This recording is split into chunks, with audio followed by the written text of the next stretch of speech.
Thanks for clicking. The Canadian Real Estate Association just released Canada's real estate data for the month of February this morning, showing a major increase in the average price of a home, with sales also increasing from January.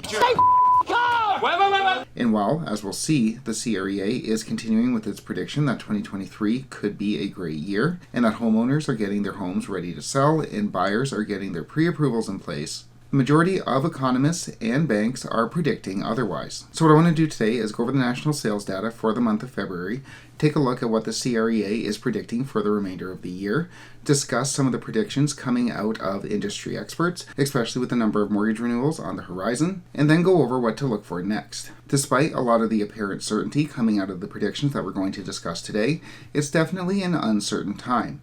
With the fallout from the Silicon banking crisis and new problems emerging from Credit Suisse, Canadian bond yields are definitely on a roller coaster. We'll obviously continue to track how all of this affects Canada's economy and its real estate market on this channel. Click like and subscribe if you want to get those updates, but for now, let's get into this data.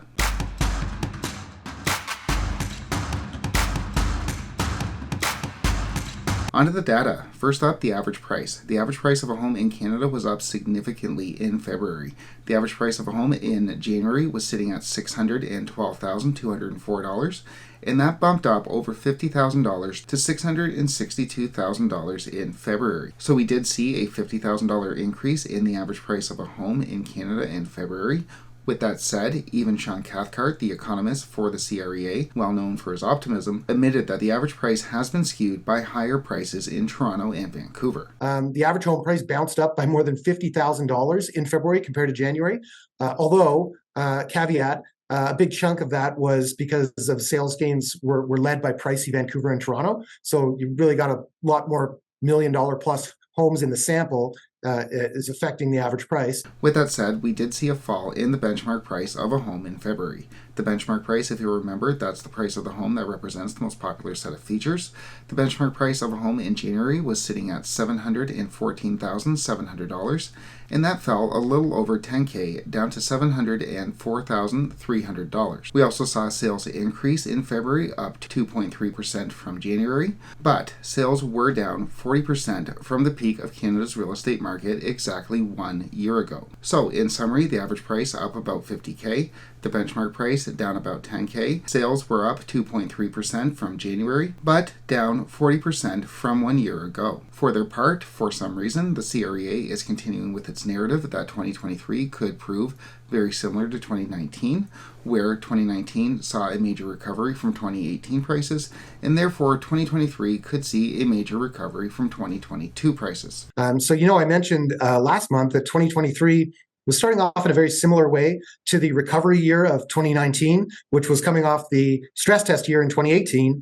And that trend continued in February with quite a few other modest green shoots, let's call them. You're still doing that, huh? Indeed, we spoke about this last month, so I won't go into it too much at this point, but suffice to say, there are big differences between 2023's real estate market and that of 2019. Including a much higher average price, $45,000 more in income needed to buy that average home, an inflation rate that is 4% higher, a policy rate that is almost 3% higher, fixed rates over 1% higher, and multiple predictions of a recession, and we can now add multiple bank failures as well. Just relax.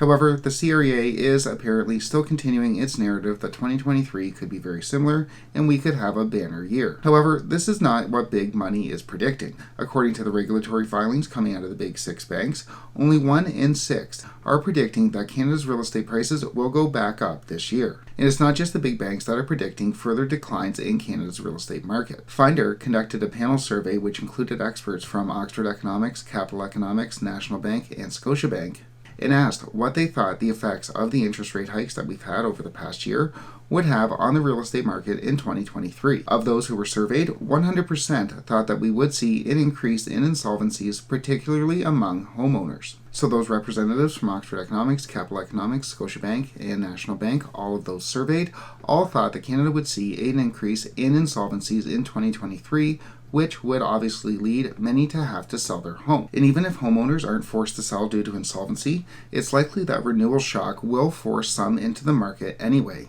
Sherry Cooper, chief economist at DLC, notes that when those with variable rates, and I assume static payments, go to renew in 2023, many will be squeezed into selling their homes. And it makes sense. With 1.1 million Canadian homeowners set to renew their mortgages in 2023, it's very likely that there could be a major payment shock upon renewal, something that really wasn't present in 2019. A decent 5-year fixed mortgage rate 5 years prior to 19 was sitting at 3.69. 5 years later, in 2019, when homeowners went to renew, that rate was sitting at 3.49. So there was a good chance when homeowners went to renew in 2019, their payments actually went down. Fast forward to those renewing in 2023, 5 years ago in 2018, a decent 5-year fixed rate was sitting at 3.54 compared to the 4.99, 4.89 decent 5-year fix that is available right now. And it's even higher for shorter terms. So whether or not homeowners are those with variable rate mortgages and static payments that are going to see a major payment shock at time of renewal, or those that had fixed rate mortgages, which are also going to see a major payment shock at the time of renewal, there's a good chance that a lot of these homeowners could be squeezed into the market, squeezed into selling their homes. And if we do see a lot of these homeowners that bought in spring and summer of 2018 have to hit the market, that could put even more downward pressure on Canada's real estate prices throughout the year. So, in summary, we did see the average price of a home in Canada go up substantially in February, but that was only 1 month. Only 1 month's time and heavily skewed by Toronto and Vancouver. The benchmark price dropped about $10,000, did continue its drop that we've seen over the past year. Sales were up marginally, about 2.3% since this point in time last month, but overall, sales are still down by 40% since this point in time last year. The CREA is continuing its prediction that 2023 could be very similar to 2019, even though there's very little that is similar between 2023 and 2019. Is that important?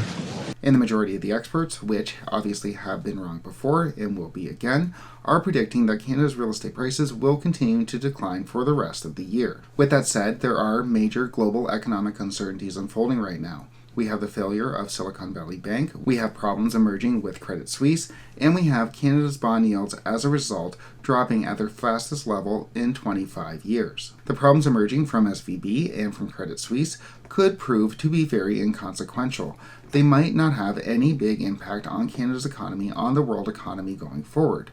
With that said, they could also prove to be a big problem. It's far too early to tell anything as of yet. Canada's bond yields plunged on Silicon Valley Bank, went back up when it didn't seem like it was going to be that consequential, and plunged again on news of Credit Suisse. So it's definitely an uncertain time for mortgage rates, for the Bank of Canada, for Canada's economy, and of course its real estate market. But we'll obviously continue to track all of that on this channel. Click like and subscribe if you want to get those updates, but for now, thanks so much for watching.